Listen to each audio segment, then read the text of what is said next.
రాయలసీమలో కరువు పరిస్థితులపై ప్రభుత్వం యుద్ధ ప్రాతిపదికన స్పందించాలని సిపిఐ రాష్ట్ర కార్యదర్శి రామకృష్ణ డిమాండ్ చేశారు.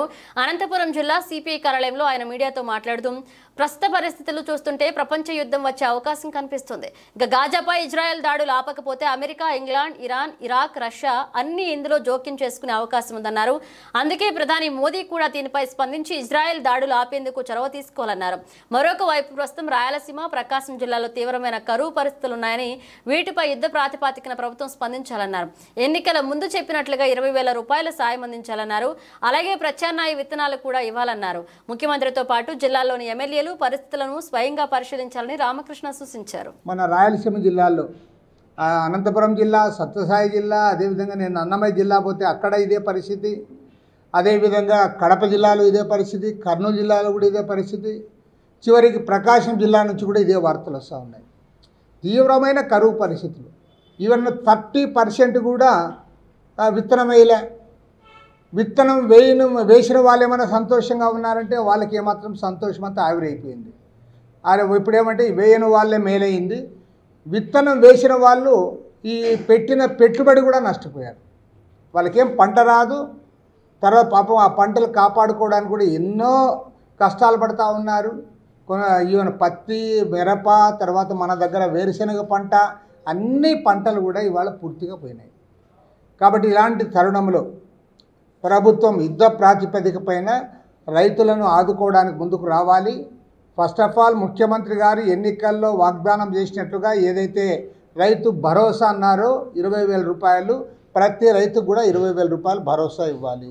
నెంబర్ 2, ఇవాళ ఇప్పుడు ఏమైనా వర్షాలు వస్తే ప్రత్యామ్నాయ పంటలు వేసుకోవడానికి ప్రణాళిక సిద్ధం చేయడమే కాకుండా రైతులందరికీ కూడా ఉచితంగా విత్తనాలు, ఎరువులు సప్లై చేయాలి. ఎందుకంటే వాళ్ళ దగ్గర ఉన్న డబ్బు ఆల్రెడీ అయిపోయింది.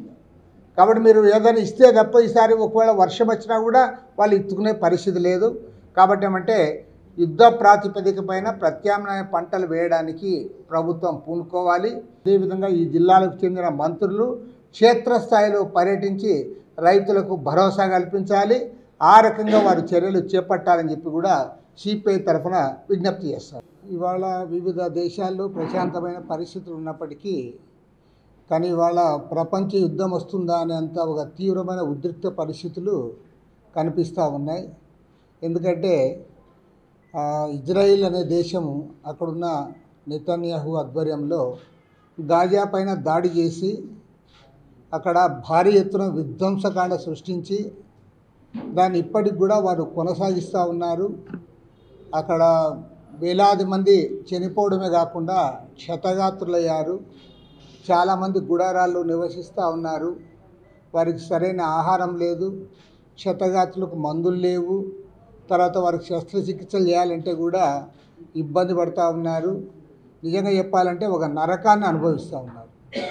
ఇంత నరకం అనుభవిస్తూ ఉంటే ఇప్పుడు మళ్ళీ ఇరాన్ పైన కూడా వాళ్ళు తగాద వచ్చింది కాబట్టి ఇరాన్ కూడా యుద్ధంలో దిగే పరిస్థితి కనపడుతూ ఉంది. అటువైపు ఇరాన్, ఇజ్రాయెల్కి యుద్ధం వస్తే ఇజ్రాయెల్ వైపు అమెరికా, ఇంగ్లాండు ఈ దేశాల వారు కూడా యుద్ధంలో దిగడానికి సన్నద్ధమవుతూ ఉన్నారు. ఆ వైపు అమెరికా, ఇంగ్లాండు వారు కూడా యుద్ధానికి వస్తే యువతల వైపు రష్యా లాంటి దేశాలు కూడా వీరి వైపు యుద్ధానికి వచ్చే పరిస్థితి ఉంది. ఒక్క మాటలో చెప్పాలంటే ప్రపంచ యుద్ధానికి అతి చేరువలో ఉన్నాం. దురదృష్టం ఏమంటే ప్రపంచంలోనే అతిపెద్ద దేశమైన, ధనవంతమైన దేశమైన అమెరికా దేశం అది గుడ్డిగా ఇజ్రాయెల్ని బలపరుస్తూ ఈరోజు వాళ్ళు దాడులు చేస్తూ ఉంటే, హింస ప్రేరేపిస్తూ ఉంటే, చిన్నపిల్లలను కూడా అక్కడ చంపేస్తూ ఉంటే ఇవాళ దానికి మద్దతు ఇస్తూ ఉంది. దాని పర్యవసానంగానే ఇవాళ పరిస్థితులు మరింత దిగజారిపోతూ ఉన్నాయి. కాబట్టి ప్రపంచవ్యాప్తంగా విఘ్నులైన నాయకులందరూ కూడా ముందుకు రావాలి. మన ప్రైమ్ మినిస్టర్ గారు కూడా ముందుకు రావాలి. ఈ యుద్ధాన్ని ఆపడానికి ప్రయత్నం చేయాలని చెప్పి కూడా కోరుతా ఉన్నాం.